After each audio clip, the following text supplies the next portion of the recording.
Welcome to Sweet Life Beat Life. We hope this video helps. In this video, I will show you how to make delicious guacamole perfect for spreading on bread.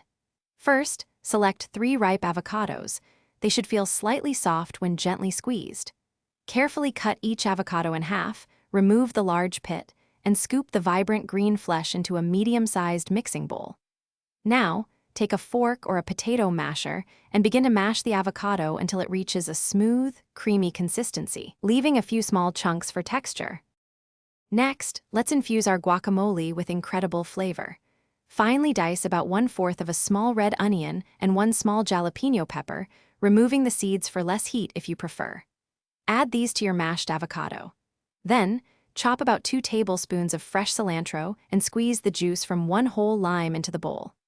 Finally, season generously with a 1/2 teaspoon of salt and a 1/4 teaspoon of black pepper, mixing well. Now it's time to bring all those wonderful flavors together. Using a spoon or spatula, gently fold all the ingredients into the mashed avocado until everything is thoroughly combined. Take a small taste and adjust any seasonings, perhaps a little more lime juice or a pinch more salt. Once perfected, cover the bowl tightly with plastic wrap, ensuring it touches the surface of the guacamole to prevent browning. Let it rest for about 15 minutes. Finally, your homemade guacamole is ready to be enjoyed. Carefully transfer the creamy, flavorful mixture into a nice serving dish or bowl. For an extra touch, you can garnish it with a few fresh cilantro leaves or a thin lime wedge.